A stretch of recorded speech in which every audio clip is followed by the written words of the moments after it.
नरगिस कहती है, मुझे अक्सर इस बात का अफसोस रहता है कि मैं फिल्म आन में दिलीप कुमार की हीरोइन ना बन सकी। वजह यही कि इन्हीं दोनों राज कपूर की फिल्म आवारा की शूटिंग हो रही थी। चुनांचे मैंने महबूब साहब से फिल्म आन में काम करने से माजरत कर ली। मेरे इनकार पर महबूब साहब ने मेरे वाला रोल नादरा को दे दिया। बलाशुबा नादरा ने ये रोल बड़े अच्छे अंदाज में अदा किया और फिल्म ब्लॉकबस्टर साबित हुई। इस तरह नरगिस ने यह भी बरमला कहा कि के आसिफ की फिल्म मुगल आजम में दिलीप कुमार के मुकाबले मुझे हीरोइन लिया गया, मगर राज कपूर के कहने पर मैंने इस फिल्म में काम करने से इनकार कर दिया, क्योंकि इन दोनों राज कपूर के इश्क का भूत मुझ पर सवार था।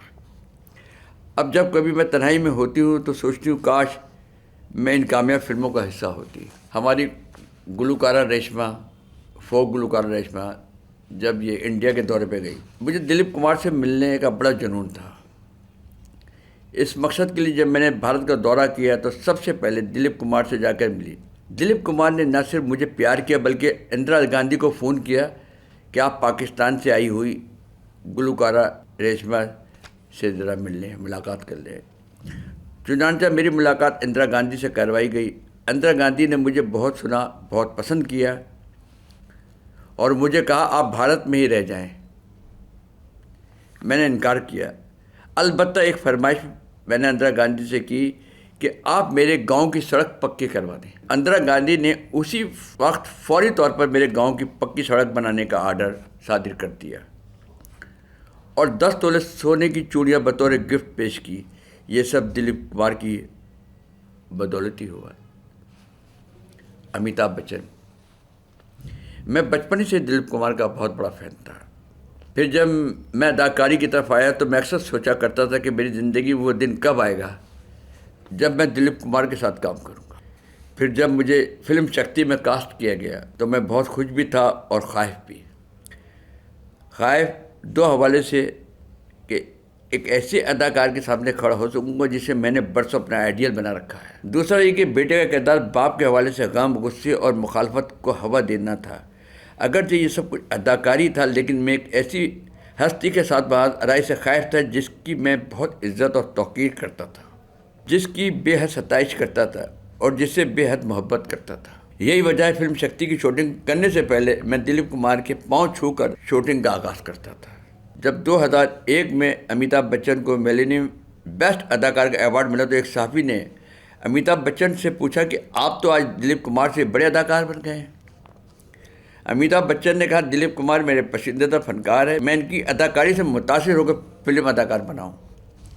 उनको इस मुकाबले में लाना ही नहीं चाहिए। मेरा अवार्ड उनके कदमों में, चूँकि ये नई मैचलेस इंडस्ट्री में आया है तो वो एक जनरेशन है, इन्होंने मुझे अवार्ड दे दिया है। हालांकि मिलियन बेस्ट अदाकार का अवार्ड दिलीप कुमार का ही बनता है, क्योंकि दिलीप कुमार हम सब इंडियन अदाकारों के इमाम हैं।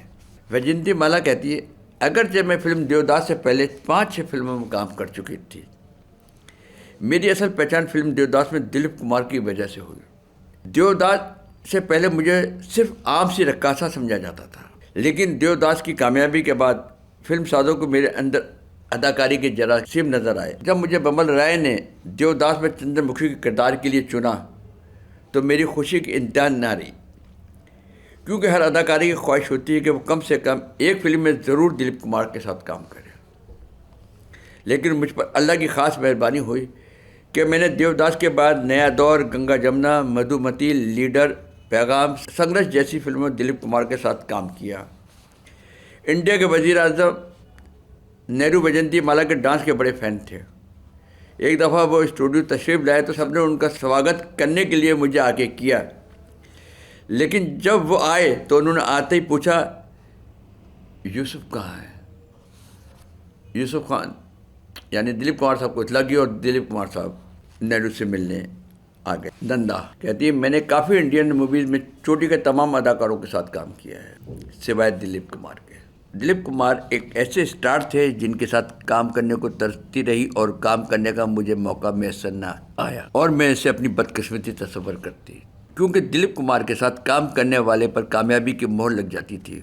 मैंने 1974 में रज़ाकाराना तौर पर फिल्मों में काम करने को खैर बात कह दिया था, लेकिन क्या कहते, अल्लाह जब मेहरबान होते हैं तो छप्पड़ फाड़ कर देते हैं।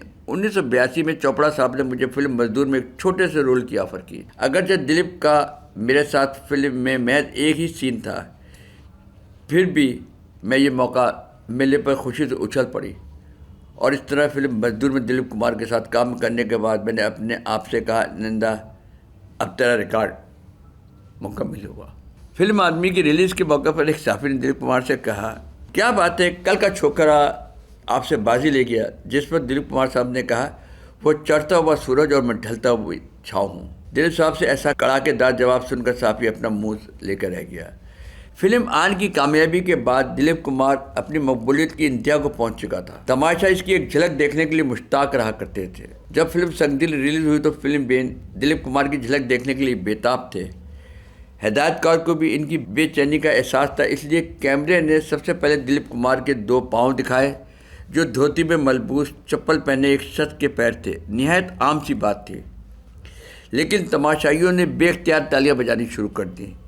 जैसे जैसे कैमरा टिल्ट अप होता था, ऊपर जाता था, यहाँ तक कि जब कैमरा दिलीप कुमार के चेहरे पर पहुँचा तो तमाशाइयों ने नारे लगाने शुरू कर दिए और स्क्रीन पर सिक्के, पैसों के सिक्के फेंकना शुरू कर दिए। किसी मर्द अदाकार की मकबूलियत का ऐसा मज़ारा फिर कभी देखने में नहीं आया। हिदायतकार महबूब ने मजीद का, जब मैंने मदर इंडिया फिल्म शुरू की तो दिलीप कुमार मेरी फर्स्ट चॉइस थे। मैंने दिलीप कुमार को फिल्म की कहानी सुनाई तो दिलीप कुमार ने नरगिस का बेटा बनने से इनकार कर दिया। फिर मैंने दिलीप कुमार को राज कपूर वाला रोल भी सुनाया, यानी बाप बेटे का डबल रोल ऑफर किया, लेकिन दिलीप कुमार फिर भी न माने। इन्होंने कहा, मैं नरगिस के साथ मेला, बाबुल, रिक्वेस्ट वगैरह जैसी फिल्मों में काम कर चुका हूँ, अब मुझे इसका बेटा बना रहे हैं। अगरचे ये एक फिल्म ही थी, लेकिन दिलीप कुमार एक पठान थे।